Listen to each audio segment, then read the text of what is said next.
What is going on, everybody, and welcome back to the ABJ Podcast Tornado Tag. Myself, ABJ, alongside the co-host, BP Burke. This is going to be a fun one. We're coming up on the Thanksgiving season, and we decided who's someone we're really thankful for in the world of professional wrestling. And a lot of names can get thrown out here. Like, who do you really appreciate? Who do you think really has shaped wrestling as a whole? In what aspects has shaped wrestling?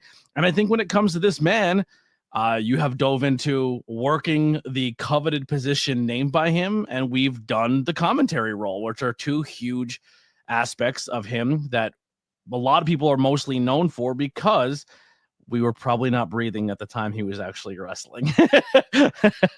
But yeah.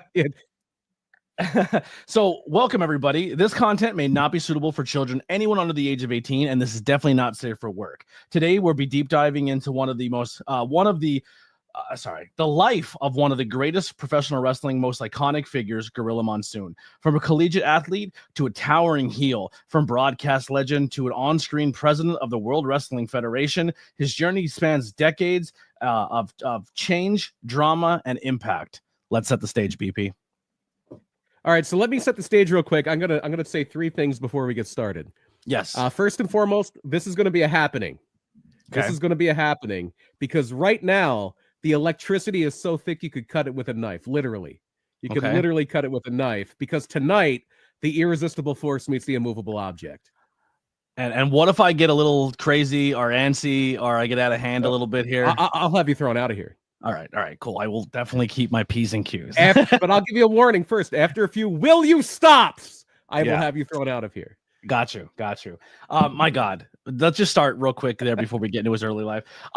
I generally, there's a lot of things that I feel like I've done in professional wrestling in the aspect of production and everything like that. But honestly, to me, my highlight, my favorite is being on the balcony with you at the Sanctuary and channeling our best versions of Gorilla and Bobby / Jesse, and us two kind of mixing the pot between all three of them and blending those styles, but then also channeling our Muppets, old men on the balcony being crazy. But yeah, when I feel like Statler, when I feel like when people describe like our commentary style, I definitely say it's that era. It's that Gorilla Jesse, Gorilla Bobby style that we do. And I think more so you than me is what's carrying it because you're good at what you do. And I think Gorilla is low-key one of the best commentators of all time. He kept it tight. He did exactly what needed to be done. And that's where a good color person can shine because they knew Gorilla would steer the ship back where they need to be.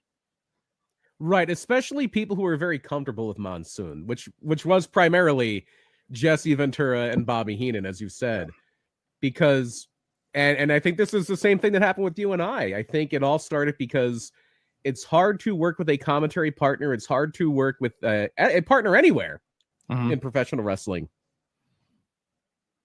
Not that I've ever been in the ring and ever will be, but it's hard to do anything without mutual respect with everybody involved. Like they always say in professional wrestling, when two friends fight, when two friends work each other, it's a great match because it is because they're not afraid to unapologetically go all out. And, if you catch somebody, that's fine. That's part of the business, but it's also because if you tend to be friends with somebody, there tends to be a mutual respect there. And there was a mutual respect between Gorilla Monsoon and Jesse Ventura. And oh my God, was there between Gorilla Monsoon and Bobby Heenan. Oh yeah. And that's absolutely a huge part of it. And that was a thing too, like doing the style of commentary I do, where sometimes I throw a little realism, we'll say, especially a little inside baseball between the boys, I'll throw in there. And the fans don't know what I'm talking about, but the commentary team does. The boys know. And sometimes I go a little hard on my broadcast partners where I've been asked, do you legit don't like me? Because how I do my thing. And I never had to worry about that with you. I knew that no matter what I said or what I did, you knew it was all just part of the thing. Yeah. It's all a show. Yep. Sorry, kayfabe. It's all a show. In fact, it's funny we bring it up because that was Gorilla Monsoon's license plate. Like literally his car, New Jersey license plate, kayfabe. Oh, he's the coin. He is the guy that had literally his real license plate said kayfabe. There's a few people that have it now. Yeah. It's become a novelty thing, but his actual license plate through the DMV had it. I love that. Today. Yeah. All right. Well, let's get into the early life origins of Gorilla. And before we do this, yeah. I want to really shout out, and a lot of this is stuff I knew already, and some of this stuff is going to be little tidbits I picked up, but a lot of this is, and the reason we're doing the show, I suggested we do this topic. I want to shout out a great book, Irresistible Force by Brian R. Solomon. Brian R. Solomon is a writer for Pro Wrestling Illustrated. Back in the day, in the late 90s, early 2000s, I believe, he wrote for WWE Magazine, WWF Magazine, back when that was still a thing. He wrote a book about the original Sheik, which I have since bought after reading the Monsoon book. So shout out to him. Shout out to his book. Check it out, Irresistible Force. I believe it's on. I got it on Kindle. I believe it's available on Amazon. I don't know how many like physical booksellers it's at, but it's, having read the entire thing, it's definitely worth a look. Is it? Big shout out to him. Is he involved in the writing process, or is he it wrote? Someone? No, it's his book. Like, it's not an autobiography. I mean, spoiler: Gorilla Monsoon has been dead for 25 years now, almost, or over 25 years. No, it's a biography. He wrote it. Okay, I prefer those than sometimes people's accounts of what they think the guy was.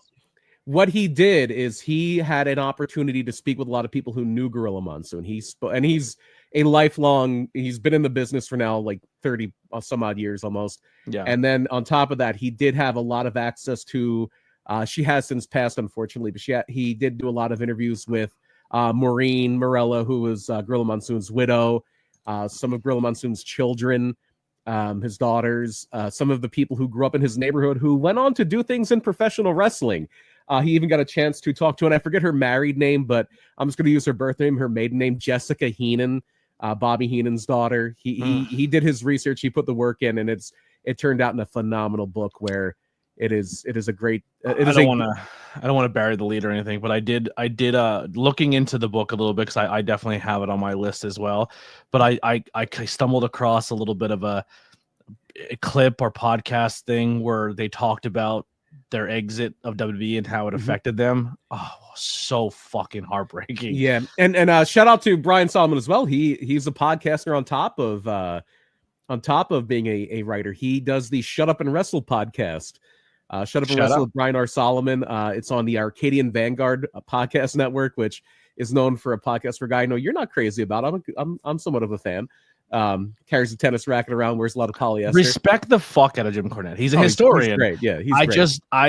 I don't. It's kind of like he's created a mob of wrestling fans who think they're more entitled than they should be because they listen to Jim Cornette. Most wrestling fans, I've come to learn, feel are fairly entitled, unless they're just super cool casual. But Jim Cornette fans think because they listen to Jim Cornette, they can regurgitate his shit with zero experience or zero. Like I just think my biggest problem with a lot of the older guys is like, just because it's not their time and their generation and things are a little differently, it sucks and it's not good because it's not the same it was. And that kind of upsets me. But as a wrestling historian, the guy's fucking a legend. He's the best.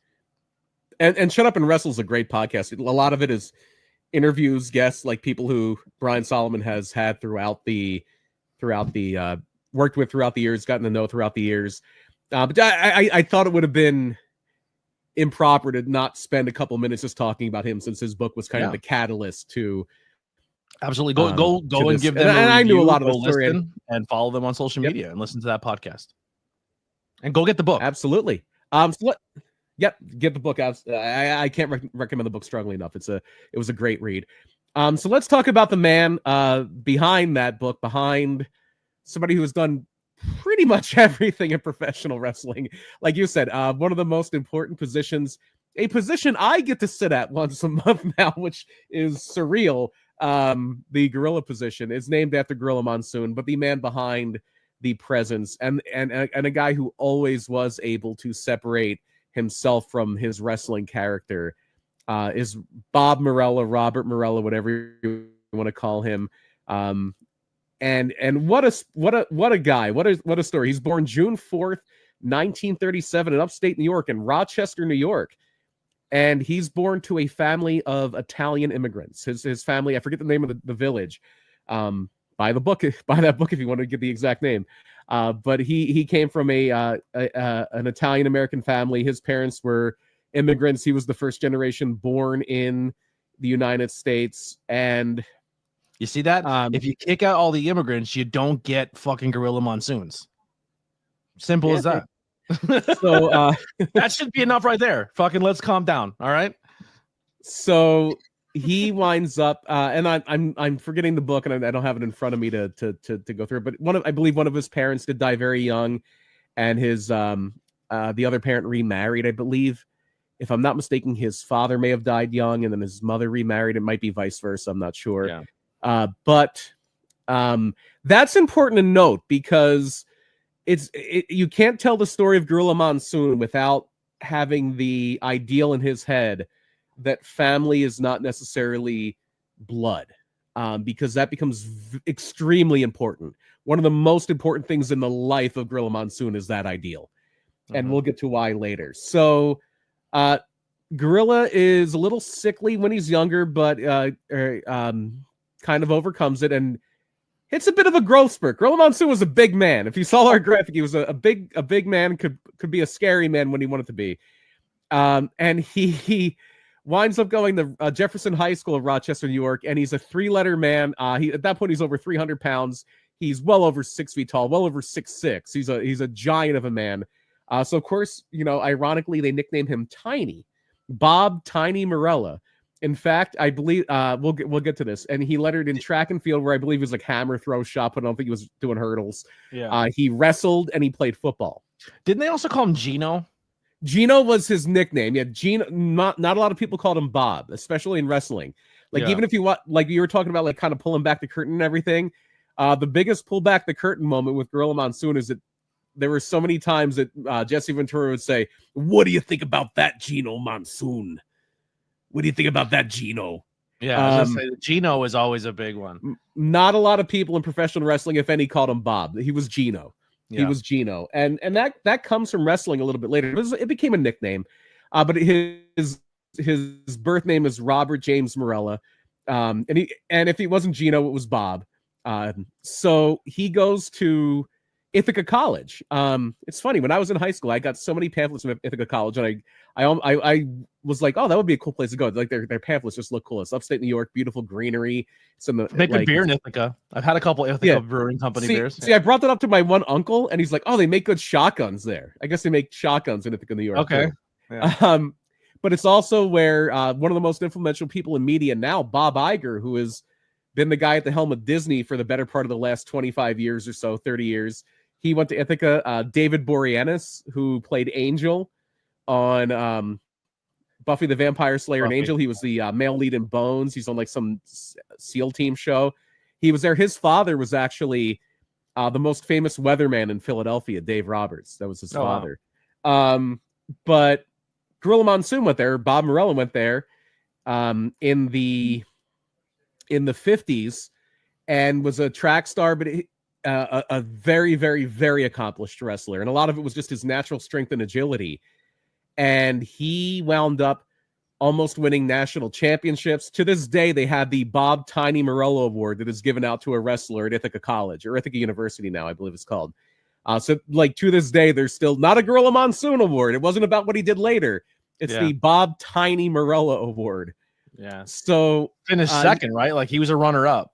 He was very close to a national championship in wrestling. He wound up traveling to Russia, where he got a little demoralized because and I was funny. I was reading about this.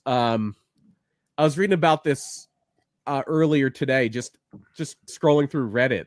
What happened to him with amateur wrestling? Because a lot of it was just his natural ability, his natural size. He could overpower people. He was athletic. He had some agility too. But then there's people who are just savants. Like there's a reason, like they say when they would mess around backstage, Kurt Angle, even though he was a little bit smaller, got the better of Brock Lesnar. Because Kurt Angle, like Brock Lesnar was an NCAA champion. He was here. Kurt Angle's an Olympic gold medalist. And you didn't mess with Kurt Angle. Yeah. So they say when he was part of a team that went to Russia in the late 50s, early 60s. And the thing I was looking at earlier was talking about how sports has that there's levels to this. I think everything, anything you do has levels. Like, and when you realize you're not in your category no more, you're like, oh, I need to either get good or get the fuck out.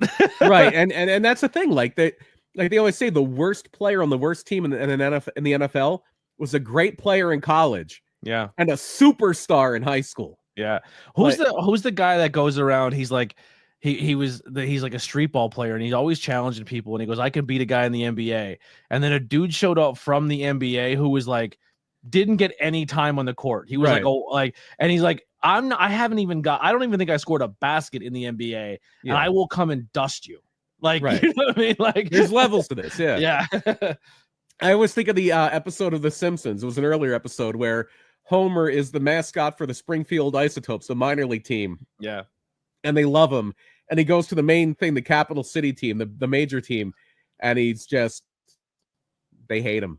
They want the capital city goofball, who's the his counterpart. But anyway, Gorilla Monsoon, or Bob Morella, he married young too. He married a woman named Inez, but somewhere between college and his eventual career, they wound up splitting up. Because he wound up getting into construction. He wound up building a lot of buildings around Rochester. But because he had that name value of this college star, a lot of wrestling promoters in Rochester were like, hey, would you come in? You're a local wrestling icon. You know, almost won a national championship, and you're a local boy here in Rochester, which is near Ithaca. Like, everybody knew who he was. So he did a few angles there as just Bob Morella, Bob Tiny Morella. And that was that for a little bit. And then he started getting noticed, and he started working for Rochester, Ithaca. All these things are way upstate New York.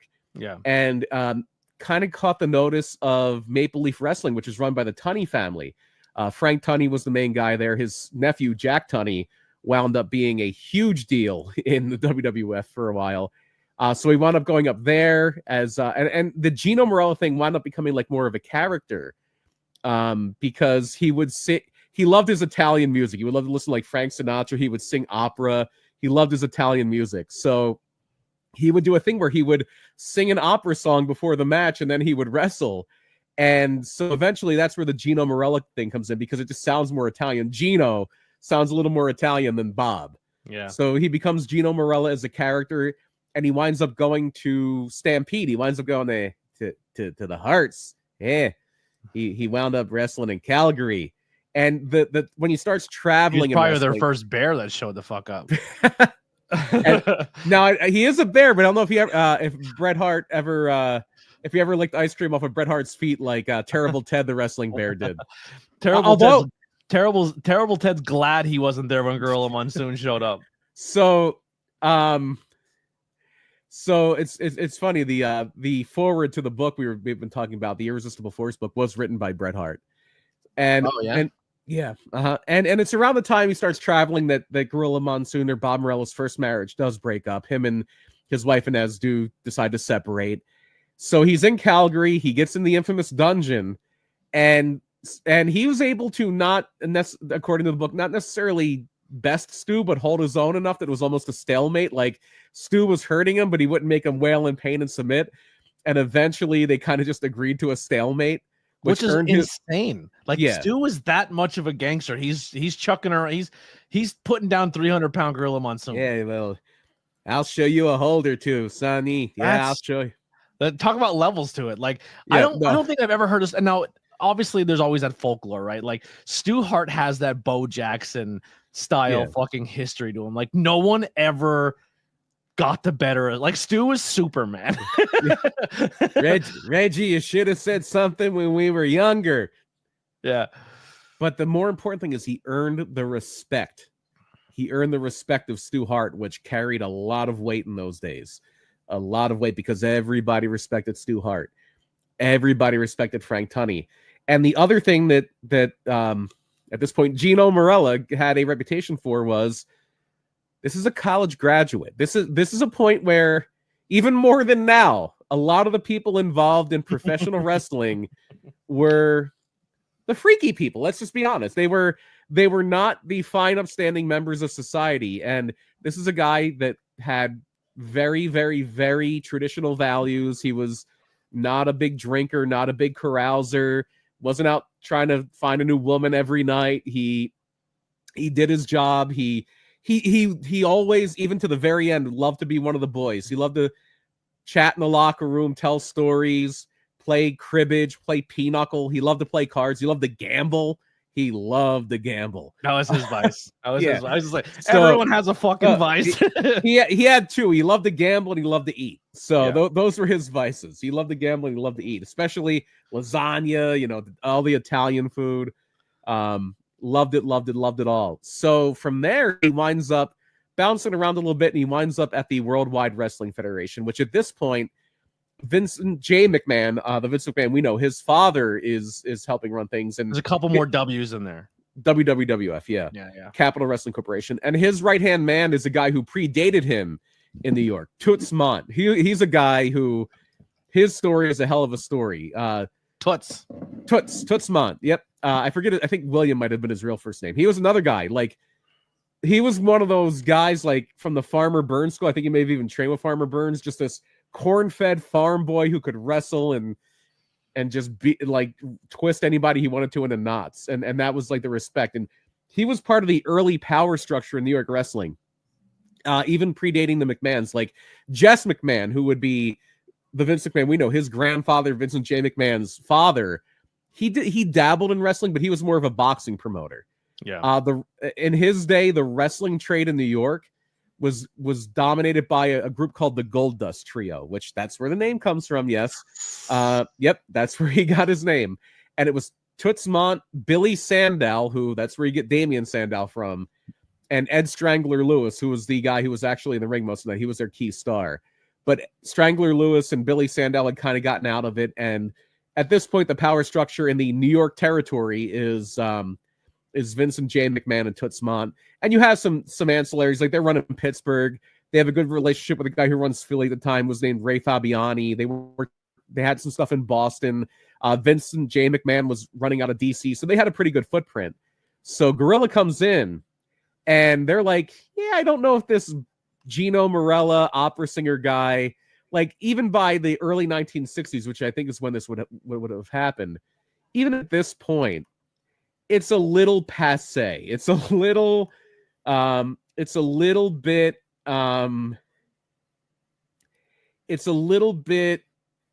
not New York enough, if that makes sense. Well, at this point in time, this is the Bruno era. Not yet. It's about to be. To be. They're just breaking off from the NWA at this point. They want Buddy Rogers to be their guy. The rest of the NWA wants Lou Thesz to be their guy. They're like, yeah, that's not going to really work for us. Lou Thesz doesn't really, he's not big enough. He's a great wrestler, but he's not personality enough to be a guy in the Northeast. Like, he's not, it plays great in St. Louis. It plays great in Kansas City. It plays great in the South. It doesn't play great in New York and Boston and Philly and Washington, D.C. He's a little too vanilla. Yeah.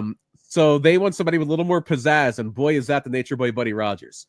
Yeah. So Buddy Rogers is their number one heel. Bruno Sammartino is their number one babyface.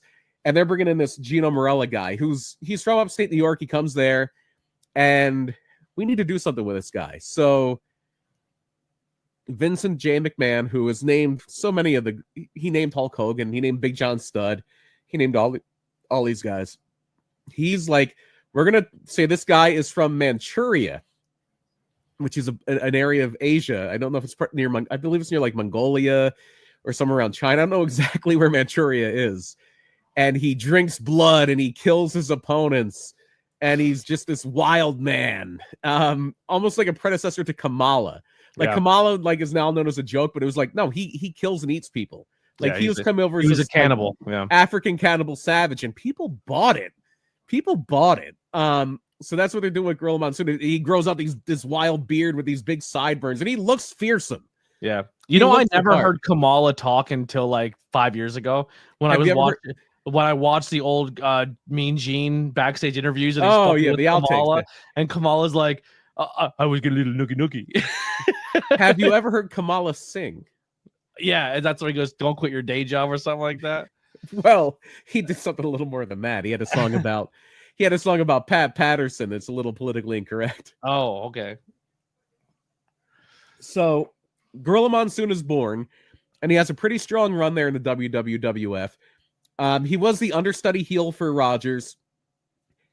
But around the time that Rogers loses the title to Bruno Sammartino, he's also having some health issues. He had some heart issues. He had to step away for a little bit. So the vacuum created by Rogers leaving is filled by Gorilla Monsoon, who's now the new #1 heel. And he has a big... He did win some gold before he goes into a singles. Yeah, run. yeah. He was a tag team champion, right? I thought he was the not WWF tag. No, he won a few WWF tag team titles. Yeah, him and Killer Kowalski were tag team champions. Yep, weren't they did. Yeah. I believe if they weren't tag team champions, they got close to it. He had a great tag team with Cowboy Bill Watts at this time, because Watts came in as like Bruno's buddy. That's when the tag team had like tag team and then the United States tag team champions and stuff, right? Yeah, well, a lot of places call their main tag team title the United States tag team title, because even though WWF broke apart from the NWA, yeah, and they never called Buddy Rogers or Bruno Sammartino until they pulled out from the NWA in 1983 when Vince McMahon, we know Vincent K. McMahon took over. They weren't part of the NWA. They were part of the NWA, but they weren't. Like, you would never hear Bruno Sammartino or Pedro Morales or Superstar Billy Graham or Bob Backlund even called the WWF or WWF World Champion. They never called them the World Champion. They just called them the WWF Champion. Mm-hmm. Because part of the rules of the NWA, if you were going to be a member, and Vince was always a member, even when he wasn't part of it, he had a vote on the champion. He was part of the 9-man board that oversaw the NWA. And part of that deal was you never called your champion the world champion. So Bruno Sammartino was always the WWF champion. He was never the WWF world champion. So for their tag titles, they called them the WWF United States tag team titles. Even though it's by design the same titles that went all the way up to like the Hardy Boys and Edge and Christian and the Dudleys and into splitting them up into 2 brands and all that stuff. It's the same lineage. And Monsoon did, I think he won them first with Watts, because Watts was a babyface, turned on Bruno, went heel. So Bruno Sammartino is an important guy to mention because they were very close friends. Bruno and Vince, or Bruno and no, they weren't good friends. Bruno and either Vince, like Bruno always kept the office at an arm's length. He was always very leery of the McMahons, never trusted them. Bruno was pretty smart. Yeah, he was a smart guy. He was a smart guy. Yeah, smart guy. So, but Bruno did bond very quickly with Gorilla Monsoon because of their shared heritage. They were both Italian. Like Bruno's story is wild. Like his mother, like they were from northern Italy, and like during World War II, like they left their town and they hid up in the mountains in a cabin, and his mother would like sneak in the town and break in the houses that were occupied by the Nazis and steal food so her family could live. Like Bruno Sammartino and his mother is an incredible story. Wow. But they bonded over their Italian heritage. They bonded over, they both loved Italian food. They love Italian music. Like a lot of the Italian guys, Dominic DeNucci's another one. A lot of the Italian guys at that time, even Chief J Strongbow, who was really Joe Scarpa, like a lot of those Italian guys at that time stuck together and they were very good friends. And so they worked together. They did great business together. Eventually, and what really happens, the most important thing at Gorilla Monsoon's life that happens at this time is, and I don't remember her last name. She's an Irish woman. He meets a nice Irish lass. Every Italian makes that mistake at least once. They love the Colleens, as they say. They love the Colleens. Yeah, it's the downfall of every Italian man. They meet an Irish woman and then they go insane. They go crazy. Well, he didn't go insane, but he did meet the love of his life. Yeah. I believe she worked at a bar that was either near where Madison Square Garden was at the time, or that was near the WWF offices that were in New York at the time. And I don't know her last name at the time. First name is Maureen Morella. We'll call her for the rest of the way. And they fall for each other hard. They fall for each other hard. And keep in mind, this is the 1960s. And I don't know the deal here. I don't know if there was a previous marriage where it ended or if the father passed or anything. But Maureen had 2 children going into this. And this isn't like the time where like this was step parents were a huge thing. And this did not deter, I'm going to just say Bob Morella, because this is more Bob Morella than Gorilla Monsoon, did not deter him at all. Like those children became as much of his life as she did. One of them is Joey Morella, who later becomes a referee for the WWF. So he winds up with falling for her. They become a couple, treats the 2 children she has like his own. But eventually things are happening, and he has to wind up moving to California for a little bit. He's going to go to the WWA, which is the LaBelle brothers. The LaBelle brothers run that territory. Gene LaBelle, and I forget the guy who actually Mike LaBelle. Mike and Gene LaBelle are running that territory, and he's there for a little bit, doing very well. But especially now that he met this woman, he's basically a father at this point to her 2 children, and he's like, because the point was they were just letting him go across, because back then you would hop from territory to territory to territory, especially if you were a heel. You would do your program you would get built up, do a program with the top babyface, and then you were gone. You were on to the next one. And you had a handful of homesteaders who would just kind of stay in the same territory forever. Monsoon always wanted to be a homesteader. He wanted to put down roots. The wrestling business he had an affinity for it. He definitely had an affinity for the camaraderie between the boys, but it was a job for him. Like he always said, like at one point, one thing I missed early on, he was a teacher for a little bit as well. And he always said, if I could have made the same money as a teacher that I made in the professional wrestling business, I just would have been a teacher. One of the famous lines of Gorilla Monsoon, and boy, is this not the case anymore. One of his famous lines is like, if you were in professional wrestling for anything other than money, you're a fool. That was one of his famous lines. So there's money in this? There was, not anymore. For a small handful there is, but not anymore. But back in the day, yes, there was. It was before it all got ruined. So like he's in LA for a little bit, but the thing was always, when the time is right, we're going to bring you back to New York and you're going to be in New York forever. And that's kind of what happened. And eventually, after a little while in LA, he's like, I want to go home. I want to plant my roots. He wanted to marry Maureen, which he did when they got home. So he moves. At first, he moved to Philadelphia. It was a little cheaper than New York and was kind of in the center of the territory, easy to drive anywhere. And he winds up finally settling in South Jersey, like kind of right over the bridge. He was always in that Philadelphia area. In fact, one of my favorite parts of the Irresistible Force, because I didn't know this about Gorilla Monsoon, is they're talking about like how they wouldn't really talk about women and carousing and partying and stuff like that on primetime wrestling, like when they're just chatting with the producers. One of Gorilla Monsoon's favorite topics was his beloved Philadelphia Eagles. Became a big Birds fan. Did Mr. Monsoon. Yeah. But they were South Jersey. They were South Jersey, which is basically the Philly suburbs. That's where they plant roots. He comes back as a vilified heel, and he's a fixture in the WWF for the next couple of decades. But as he's still a big part of the wrestling side, he's also starting to work his way into the backstage side. Again, this is where Gorilla Monsoon's, or Bob Morello will say here. Well, has he had his big match, his big showcase? Oh, the Bruno match, that was the first round. So here's what I didn't know. I didn't know this, that the Bruno match, the tagline is essentially then what he uses for the tagline for Andre Hogan. Yeah, I didn't know that. I always thought that was his tagline that was just popular because he said it on commentary. Yeah. But it was actually the tagline for Bruno versus Gorilla Monsoon, which I did not know that. Yeah, no, he had that big run with Bruno was the first time around, and then he had some more runs with Bruno, and he had some runs with Pedro Morales. But yeah, that was the big one, was the first one. Yeah, that's gonna be an awesome note to be like, you worked so hard and you come back and then you're headlining Madison Square Garden. Oh yeah, absolutely. Well, yeah, no, he becomes a fixture, and he works for them for the rest of his life. Literally works for either Capital Wrestling or Titan Sports or World Wrestling Federation Entertainment Inc. for the rest of his life. So at this point, though, Gorilla is also developing that reputation for being a level head behind the scenes. He's a smart guy.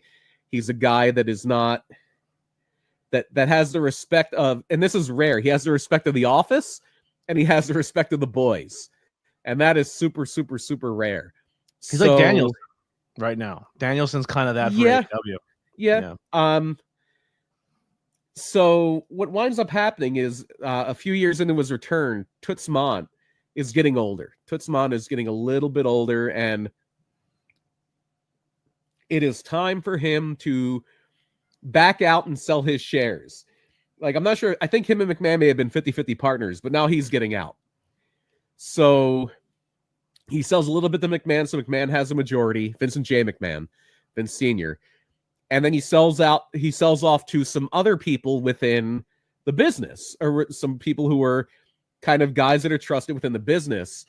And the guys he sells to are Arnold Scotland, who was a wrestler managing Bob Backlund a little bit later. He sells some shares to Phil Zacco, who, if you ever watch the old All-Star Wrestling from the Hamburg Fieldhouse or Championship Wrestling from Allentown, especially when Joe McHugh was the announcer, you're talking about the promoter is Phil Zacco. Phil Zacco was the guy who actually was a partner. And do you know where Phil Zacco was from? Shenandoah. Close. Really? A little closer to me. A lot closer to me. Palo Alto. Even closer to me. Pottsville. Yes. Pottsville, Phil Zacco of Pottsville, Pennsylvania. Wow. Yep. He was one of the the guy who was a journalist who used to always write and like expose the McMahons and stuff like that? Phil Mushnick? I think Phil Mushnick's from Monty City. Is he? I didn't know that. I think so. Somebody was saying there was a hold on, Phil. I don't know where it is from. I know Brandy Mankiewicz, who was a writer for Pro Wrestling Illustrated, is from like somewhere in. I could be wrong. I might be wrong. Yeah, I have no idea. But yeah, Phil Zacco was definitely from Pottsville. So Phil Zacco and Arnold Scotland and Gorilla Monsoon all buy shares in Capital Wrestling Corporation, which is the overhead company of WWF. Like they always had like a kayfabe president. I forget the name of the guy who was the president forever. Willie something. Hang on. Willie Gilzenberg. Willie Gilzenberg was the president forever. And then when they started doing some stuff with Japan, it was one of the guys from New Japan, and then it was Jack Tunney. And we'll get into who the final WWF president was at the end of the whole thing here. But yeah, so because the McMahons until the late 90s always like to kind of keep hidden who was really in charge. Like Vincent J. McMahon especially really liked being the man behind the curtain. He wasn't like a public facing guy. He liked to be the guy in the back pulling the strings. He didn't like to be the guy in front. Willie Gilzenberg was the front man as far as who runs the WWF. And the promoter of record in Pennsylvania was Phil Zacco. And they always had their local promoters. It was Ray Fabiani in Philly. They had their guys other places too. In a lot of places in South Jersey, eventually it was Gorilla Monsoon or Bob Morella. So now Gorilla is, eventually as the 70s go on, he's still very popular. He turns babyface. But in the mid-70s, backstage guy than the in-ring guy. The in-ring is winding down and the backstage is ramping up.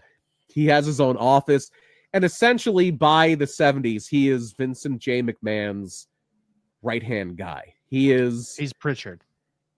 Yeah. Yeah, he is. Well, he's more. No, he's not Pritchard. He's Patterson. Okay. He's the guy. Like he is, until a certain someone rises up, a certain brat from North Carolina who's gone to military school rises up. Like if it's like, oh yeah, when Vince is done, Gino's running this thing. Like we'll probably all have shareholders, but Gino's the guy who's going to run the ship when Vince is gone. And that's when he becomes that's when we get the gorilla position. That's when he becomes the guy that is in charge of kind of the day-to-day. Like, yes, Vincent J. McMahon is overseeing it all, and he's the guy. He's the guy. But Gorilla is doing a lot of the work behind the guy. So that's kind of how things go up until Vince doesn't, like, there's a thing with the TV in Hamburg in the 70s, in the mid-70s, where their announcer in Hamburg and Allentown, their announcer wants union scale, union wages, and wrestling and unions don't mix. We know this. So Vincent J. McMahon is like, you're fired. I don't need you. Vinny, get in here. You're our new announcer. I think at this point, Vincent K. McMahon, Vince McMahon, we all know, at this point, I think he was already doing some stuff. They stuck him way up in like New England and like Cape Cod and like way up there, New Hampshire. That's where he was running like the ass end of the territory. But this is where he's kind of getting into the fold. And they say no matter how big he got, Gorilla Monsoon always either called him Vinny or Junior, which he hated. But Gorilla Monsoon always called him that. So that we kind of are in a holding pattern here until the big stuff happens, which is 1983. Vincent J. McMahon's in failing health, and Vincent K. McMahon, Vince McMahon that we know, is ready to make his move, and he wants to buy the territory. But he doesn't have a lot of money. He hasn't gotten his inheritance or anything yet. So he has this whole plan where he's going to make all these payments, and he's basically buying out his dad, who's just going to essentially give it to him. But he's got to buy out Gorilla, he's got to buy out Zacco, and he's got to buy out Arnold Scotland. Phil Zacco's getting old. He's like, yeah, I'm done. I'm out. Arnold Scotland is kind of like, okay, yeah, I see the writing on the wall. Like, there's nothing I can do about this. He's given the company to his kid, whether I like it or not, and they can fight us in court and win. Gorilla was a holdout. Gorilla was a bit of a holdout. So there's again, eventually would have been tied up in court and he would have been forced to sell anyway. And he kind of knew that, but he made a good deal for himself. Like they all got kind of nice deals. Like, no, they didn't make as much money as that they would have held equity in the WWE until now, where it was sold for billions. But they got hundreds of thousands of dollars at a time in 1983 when hundreds of thousands of dollars is like millions of dollars now. Yeah. And Gorilla Monsoon got the sweetest of deals because he was the holdout and he was the heir apparent. Like, he was the guy that would have taken over if Vince didn't want to buy the company. And so he winds up getting a guarantee that he would always have a place on TV. He winds up getting 1% of 1.5% of the wage made by the opening match, essentially jobber, for every show that WWF runs for the next 10 years. So, I mean, even if that guy's making $150 a night, 1.5% of that, I'm not good at math, but that's close to $200. And if they're running 3 shows a night, 300 nights a year, that's a nice chunk of change. Yeah. So they say that Monsoon was kind of down for a little bit after that because he always had visions of, this is going to be my company. I'm going to run this someday. This is going to be mine. And it gets pulled out from under him because the owner's kid wants to take over. Yep. But and they said like even when he was at shows where like Vince was trusting him to run things, he's like, and they're like, Gino, what do you want us to do? What do you want us to do? He's like, oh, what do I know? I just work here the same as you do. Like, I'm not in charge of anything. Mm-hmm. I'm not an owner anymore. But eventually he kind of settles into his role. This is when he starts doing some announcing. He had done some announcing before. They always found a way to keep Gorilla involved. One of the big things we kind of skipped over in 1976, Vincent K. McMahon, one of his first big promotional endeavors, even while he wasn't still, he kind of took the helm on this. It was his thing, not his dad's thing. Was in 1976 when Muhammad Ali fought Antonio Inoki. And the guy that Vincent J. McMahon, the guy that Senior McMahon sent with Vinny to make sure that none of these boxing guys or the Japanese guys or anybody messed with his son was Gorilla Monsoon. Gorilla Monsoon was with him every step of the way. When they brought Muhammad Ali on WWF TV, and he was doing an angle where he's beating everybody up, who was the guy that got the better of him? Gorilla Monsoon picked up Ali and airplane spun him, and talked about how a good wrestler will always beat a good boxer, and just talked down on boxing. So Monsoon still had that respect because he was a level-headed guy, but if you crossed him, he would mess with you. And anytime Vince needed that heavy behind him, it was always Gorilla Monsoon until into the 80s when he started to get a little older. He got diagnosed with diabetes. That bad diet caught up with him. The love of sugary snacks caught up with him, and all the stuff, all the carbs. He would love to eat all the Italian food. But still, then he migrates. Like, he did a little bit of announcing. A lot of his early announcing was actually done on a channel that's near and dear to my heart, a channel called Prism. And Prism was like HBO or Cinemax back in the day. It was a TV channel you had to pay extra for. But it was local just to Philadelphia and like around Philadelphia. I don't know they had it up here. I'm not sure how long its reach was. But Prism, like HBO and Cinemax, it would show movies, but it would also show stuff from the Spectrum. One of the owners of Prism was Ed Snyder, who was the owner of the Flyers, and he owned the Spectrum.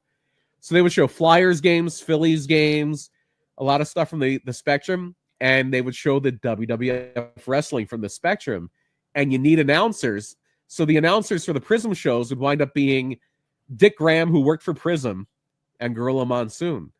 And that's where he got a lot of his early reps with announcing. And then when they wind up having to expand their television and Vince is doing a lot more behind the scenes stuff, he's still announcing, but doesn't want to announce as much.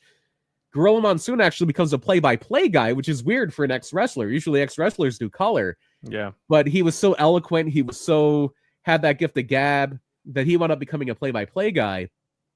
And then something unfortunate happened. Two things that are unfortunate happens, but they wind up being very good for Gorilla Monsoon's announcing career. Obviously, when the full court press is on and they're invading the territories, the WWF invades AWA, and two of the people they sign a guy to be a wrestler.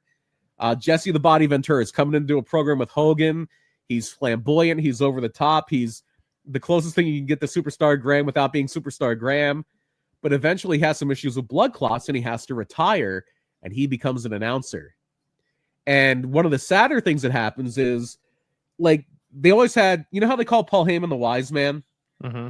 You know where that comes from, right? No, not fully, no. So in the 70s and even in the early 80s, they always talked about the three wise men. Like back in the day, the baby faces would talk for themselves, but almost all the heels, to get instant heat on them, like immediately you have heat. Almost every heel of substance was paired with a manager. Mm-hmm. So they had their classy Freddie Blassie. Yep, he's one. There's three wise men. They had three managers they called the three wise men. It was classy Freddie Blassie. It was Captain Lou Albano. I was like Captain Lou and the fucking Grand Wizard? The Grand Wizard of Wrestling. Yes. Yeah. And he was a guy they thought they could build around because he was a younger guy. He wasn't as, like, Albano was a notorious drunkard. Albano would get so drunk, he would get in a fight with Vince and quit, and they would have to bring him back like a day later when he sobered up. He was always like hot, like they said Shane McMahon. Like they said Lou Albano almost beat up Shane McMahon when he was like a teenager.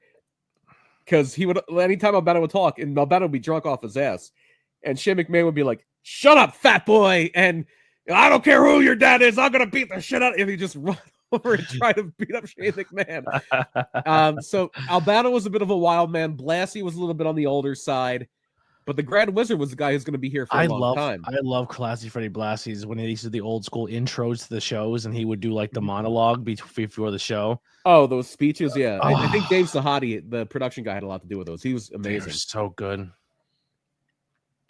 But Grand Wizard was the guy they thought they would have. And in the early 80s, I don't know when, maybe 82, 83, 84, he died. Like, well before Blassie and Albano, the Grand Wizard died. And it's like, well, damn. Now we have to find a manager to fill that void. Who do we get? And they're raiding the hell out of the NWA. They got Hogan. They got Gene Okerlund. They got Jesse Ventura. They got Adrian Adonis and Dick Murray. They got so many guys in the NWA. Hey, who's their champion? Bockwinkel? He's not coming. Who's his manager? Turns out it's this guy from the Chicago area. He says he's from Beverly Hills, California. Goes by the name of Bobby the Brain Heenan. And they bring him in, the best manager that ever lived. And I love Jim Cornette. I love Paul Heyman. There's only one, and it's Bobby the Brain Heenan. And eventually, as they're having some issues with announcers and Jesse, like Gorilla and Jesse was the original kind of team. Like your A team, which was I think Superstars, was Vince and Pat Patterson or Vince and Bruno eventually. But then your B team was Gorilla and Jesse. But then WrestleMania 2 happens, and Jesse gets in trouble because he was trying to unionize. Yeah. And that didn't work for someone, brother, and he ratted Jesse out. Yeah. So Jesse was kind of gone away for a little bit. I was like, okay, well, who do we stick with? Gino. Hey, let's put Heenan with him. Let's put Heenan with Monsoon. So good. And magic happens. It's the best duo in the history of wrestling broadcasting. Like, they just got each other, and it wasn't just on camera. Like, these are two guys who were, again, normal guys. They were family men who, like, everybody else is drinking and fighting and talking about what woman they're trying to get tonight. They're just talking about, baseball and sports. And wasn't Bobby also another guy who came up through like a really rough promoter, and like his position wasn't something that is someone that this promoter would even thought of, and Bobby earned his stripes? Like, I mean, Bobby always like played his part. Like, Bobby would, like, he was always a great manager. Like, talent shown through with Bobby. Yeah, but I mean, he had to really, like, he was someone that came in before 18. Like, he was so persistent. Like, he wore his way in. Like, you're going to fucking take me. Right? Yeah, he broke in with Dick the Bruiser. Yeah, he broke in with Dick the Bruiser. We're like he it's funny because Heenan's book, he talks about this. Like, he knew like wrestling was bullshit, but like they were all kayfabe. Like, they were like taking his ear and folding his ear down, his top of his ear down, and like slapping it so they would get cauliflower ear.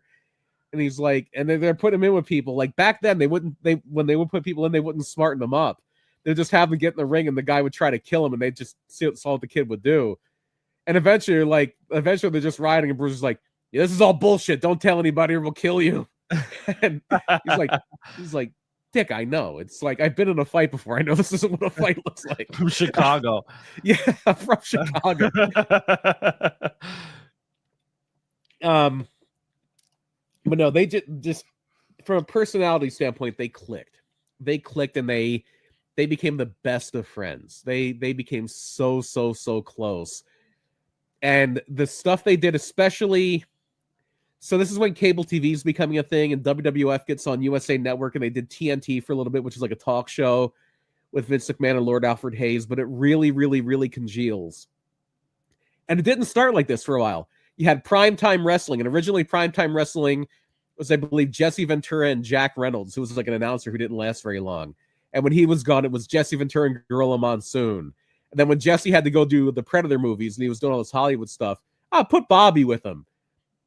And if it was not for Primetime Wrestling with Bobby Heenan and the Gorilla Monsoon, we would not be having this conversation today, because I would not be the wrestling fan I am without that damn show. There is still nothing in the history of professional wrestling that I cherish more than Primetime Wrestling from like 1988 to 1991. It is magical. And the wrestling on it is almost exclusively terrible. It has nothing to do with that. It's Mystery Science everything Theater to do with Monsoon and Heenan being like, they're not talking over the matches, but the bits in between are so magical. They are the best thing I have ever experienced in professional wrestling, especially when they would, like, the episode I always think of, and it's part of it is because, like, my family, when I was a little kid, we got like a VCR that you could actually record off of, the VCR, not a VHS player, in like 1988. And Primetime Wrestling came on like Monday night from 9 to 11. I'm at this point 5 years old. I'm in kindergarten. They're not going to let me stay up till 11. We'll tape it. Like, I was like, no, I want to go to bed. We'll tape it for you. And they did. They would tape Primetime Wrestling for me, and I watched those tapes religiously. It would stop, I would rewind it, it would start it again. And the one that sticks with me so much is their Halloween episode from 1988, where it's mostly in the thing, and Gorilla Monsoon is in his normal like plaid jacket, his blue like circular glasses, but he's wearing a gorilla mask.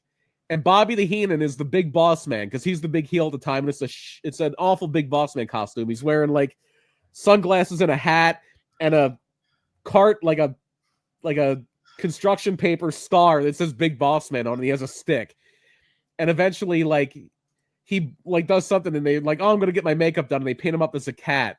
But they show this interstitial where they're like, they'd always do these things where they travel. Oh, we're going to Busch Gardens, we're going on a boat, we're going to a casino, which there's a great story about that in the book. But one of the things they do is like, we're going to this hot dog place in Ohio.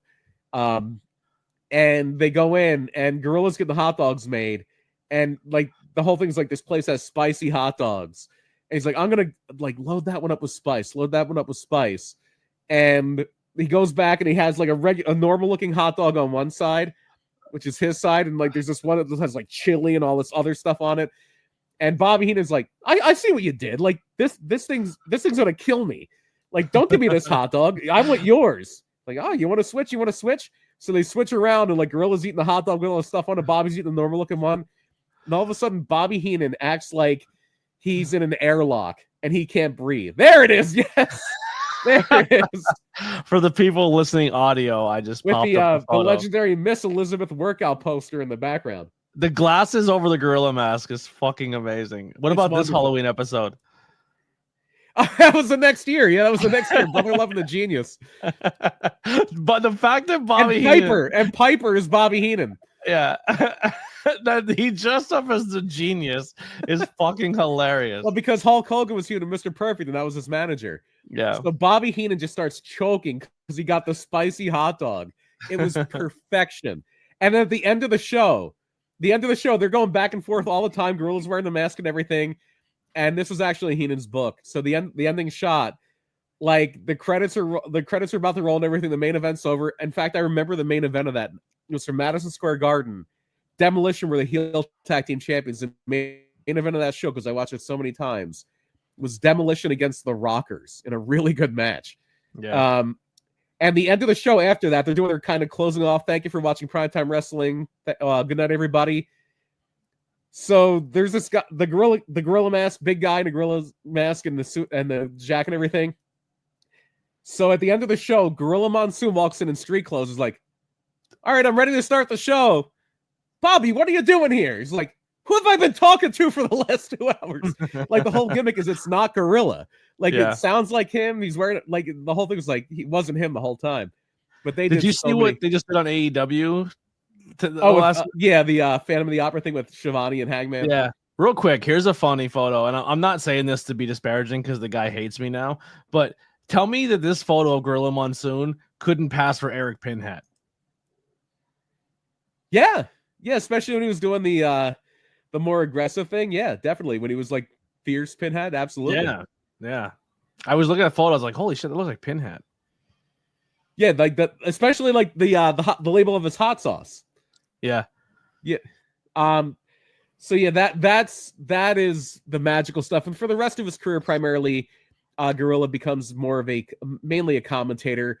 He would do a lot of this backstage Gorilla position stuff when Vince was doing commentary. Like it was a flip. Like if Vince was on commentary, Gorilla's running backstage. If Gorilla's on commentary, Vince is running backstage. Which is why Gorilla commentated most of the early WrestleManias, because Vince wanted to run everything backstage and he didn't want to be stuck on commentary. Yeah. So then the commentary thing starts to wind down as Jim Ross gets more involved in commentary. He comes in and he's in and out for a little bit.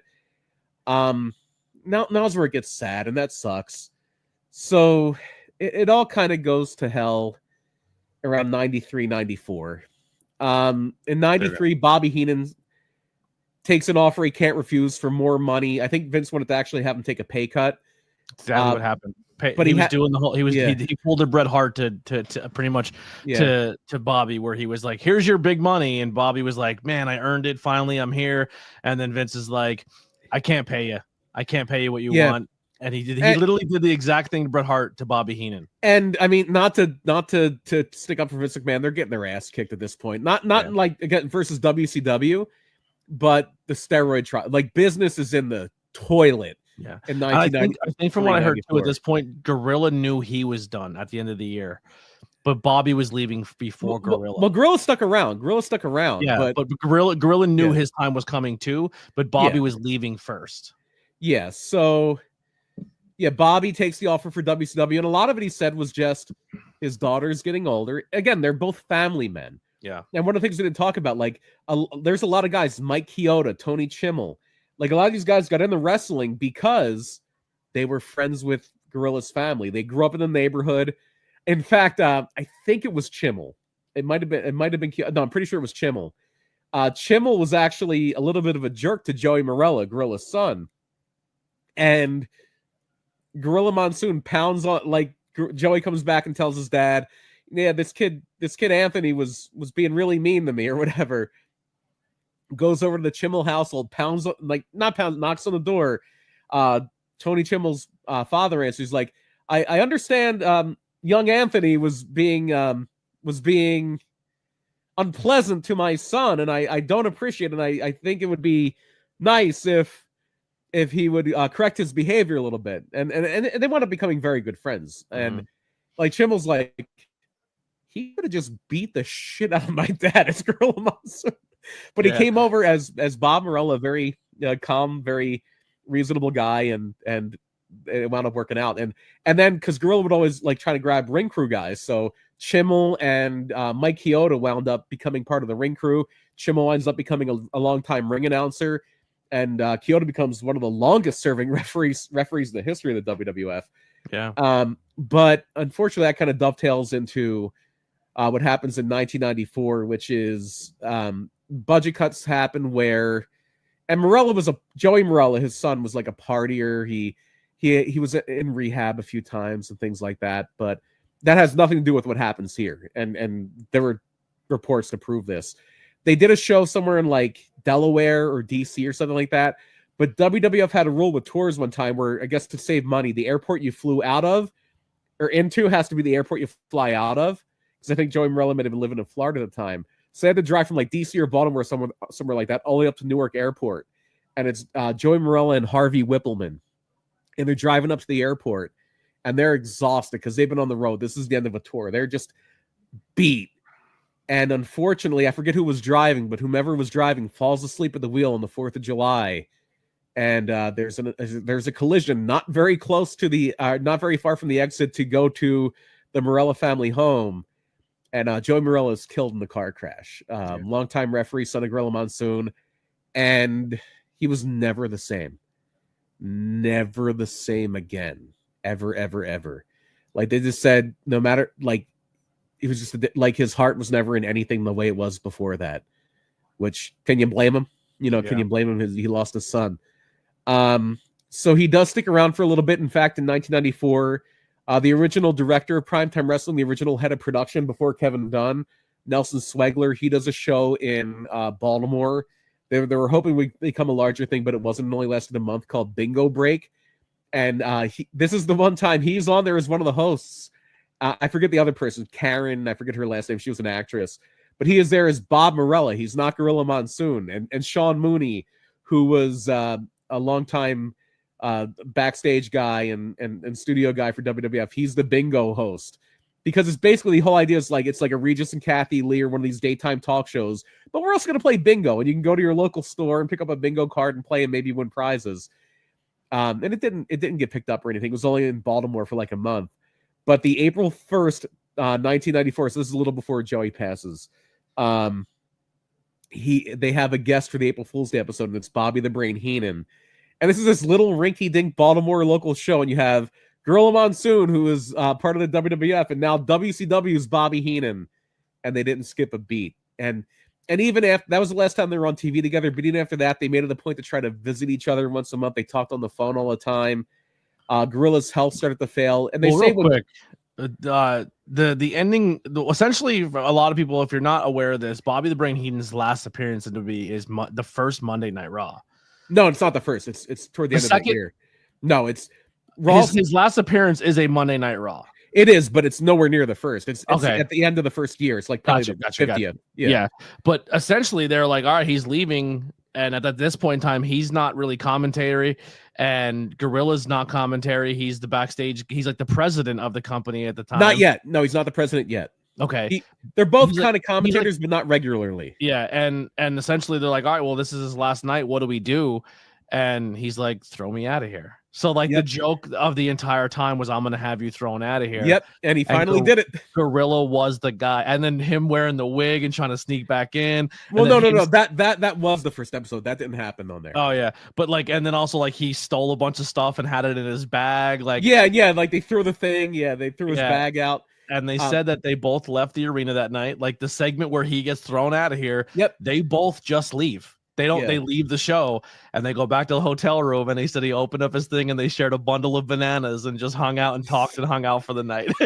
One of the, not to try to spoil too much from the Irresistible Force book, but they did try to make a point to hang out with each other at least once a month and everything.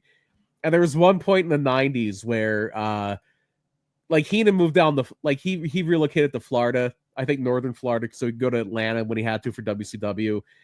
he didn't have to travel a whole lot. It wasn't as grueling as WWF. And his daughter, Bobby Heenan's daughter, Jessica, played softball.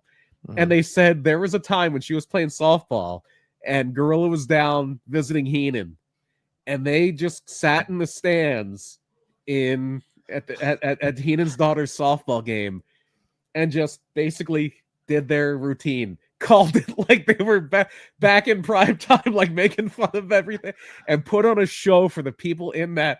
And what I wouldn't give to have been in that crowd, what I wouldn't have been to be in that crowd. And it's like commentating a 50-50. Yeah, well, no, yeah, pretty much. So Gorilla eventually does wind up kind of really recessing from his duties as announcer. He had some pretty serious health issues. He had a pretty bad heart attack. He had diabetes, and they say after Joey died, he just really didn't take care of himself. He started gambling a lot. That was the only time he really started drinking excessively. He didn't care what he ate, and it just exacerbated some things. And to kind of take the load off Gorilla, and because they already had enough announcers at this point, you have Vince, you have Jim Ross is back in the fold permanently at this point, and he's taking an elevated role behind the scenes. And Macho Man's doing some stuff. Well, Macho's doing Macho. Yeah, he was gone at that point. Well, yeah, 94 Macho was in WCW by the end. Yeah. But they make the decision to make Gorilla Monsoon because Jack Tunney is legit being like Jack Tunney. He had a similar deal where when Frank Tunney, his uncle, who didn't have any kids, so it was all left to Jack, sold off Maple Leaf Wrestling. Jack Tunney got the deal where he would get a percentage of the gate from any show in Toronto, and also, you get to be the kayfabe president of the WWF, which he was from like the mid 80s until like 1995, 96. I think it was 95. So when they literally, he's gone from the company, they make Gorilla the president. He's the fan-friendly president. And he was more of like, usually Jack Tunney would show up and he would be like, well, the letter of the law says this, and it's usually something that benefits the heels. Gorilla's the fan-friendly president. No, you cheated. No, you're not. You don't win.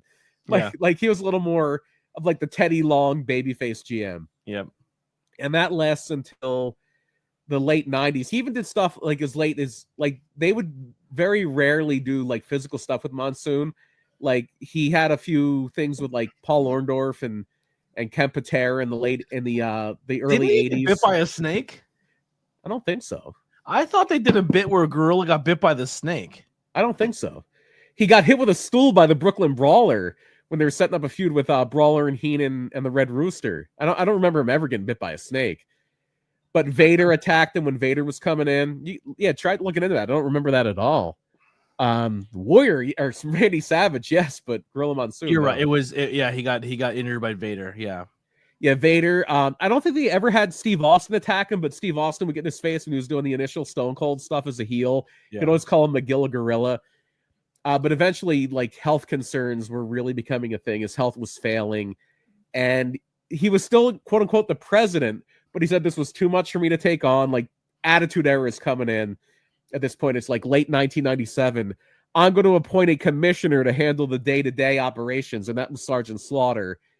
And then, and then Sergeant in the DX spots where they're because Slaughter actually wrestled Triple H and everything. Yeah. And then in 1999, in late 1998, his health takes a very serious turn, and he just kind of disappears from TV. In fact, one of his last big TV appearances, I was actually there for. Oh, yeah? It was WrestleMania 15. And we didn't really talk about like we kind of talked about how Philadelphia was like his home base, even though he's in South Jersey. But he was very friendly with the media in Philadelphia. He had a column in the 80s for the Philadelphia Daily News, which is one of the big newspapers there, the big sports newspaper, always known for their sports section. He was good friends with guys from there in the Philadelphia Inquirer. So at that time, the First Union Center for WrestleMania 15, first time WrestleMania is in Philadelphia. He is actually there as one of the three judges for the ill-fated Brawl for All between Bart Gunn and Butterbean. He's one of the judges. It was him, Chuck Wepner, and I forget who the third guy was. He's so tiny. He had lost so much weight. He had some very significant heart attacks at this point, and was in and out of treatment, and just like it was getting really bad.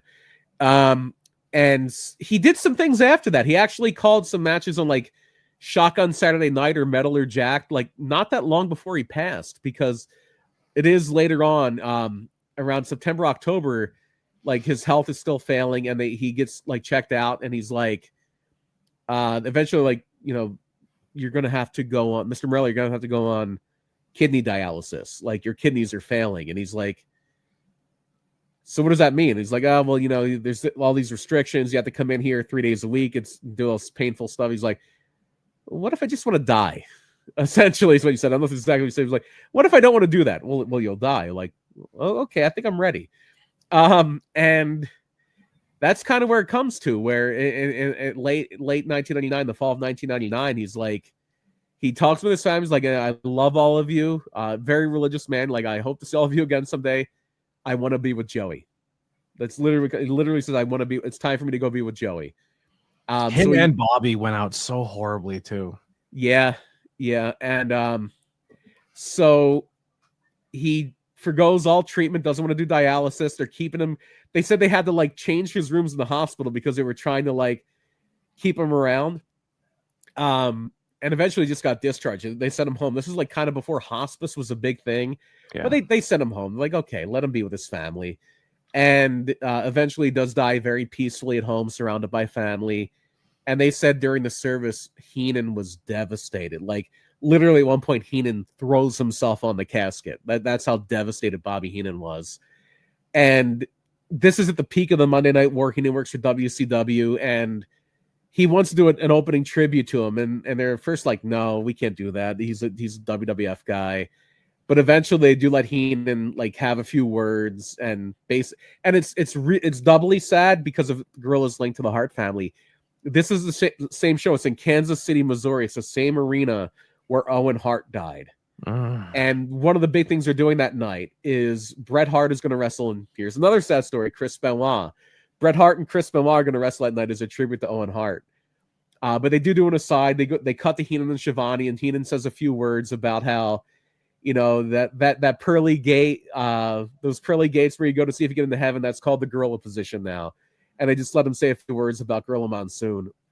And then the other thing is, at that point, the WWF Hall of Fame, they started that in 1993, like 93, 94, 95. They inducted some people in the WWF Hall of Fame, now the WWE Hall of Fame. And Gorilla went in. Gorilla went in 1994. He was part of the first full class. 93 was just Andre, and then they did a full class in 94 and 95. Gorilla went in 94. In 2004, when the first year they brought it back, Heenan went in. And he's not fully Bobby Heenan. Like, he's still got his wits about him, but the throat cancer was already starting to get in there, and he could still talk. Like, it wasn't like that similar thing that Roger Ebert had, where no bottom jaw. Yeah, he basically had no jaw and couldn't speak. Yeah, but he talked with a little bit of a speech impediment because of what they had to take out there, but you could still make out what he was saying and everything. And he's talking about how much he loved his time in WWF. He's talking about how fun prime time is. And they're like, why isn't he mentioning Monsoon? Like, he goes through this whole speech. He didn't do a long speech. He kept it short, but he's talking about all these things, but he's not talking about Monsoon. They were the best of friends. Why isn't he talking about Monsoon? He waited. He wanted to make sure his speech was entertaining. He wanted to be Bobby Heenan. He wanted to be the comedian. He wanted to be what everybody expected him to be. And he knew the second he mentioned Gorilla Monsoon, Bobby Heenan is gone and Ray Heenan is there. Like, he could not hold it together. So at the very end, he starts choking up, and he's like, the only thing that could have made this better is I wish Monsoon was here. Yeah. I'm getting like emotional hearing that again. Yeah. No, and again, not to keep going back to the book, like that, the last few chapters of that book was like very, very hard to. It's like there's not a lot of people in wrestling who, like, you can come into wrestling with a best friend, you can make a wrestling best friend, but like sometimes the business wins, and you don't. Most of the time, and most times best friends are mortal enemies, or they just grow apart. And the fact that Bobby and Gorilla like always kept that friendship is a miracle, and it's beautiful. Absolutely, it is. Yeah. And that's the real legacy, is his family, his children, his grandchildren, his now great grandchildren. That's his legacy, and not going to be another one like him, right?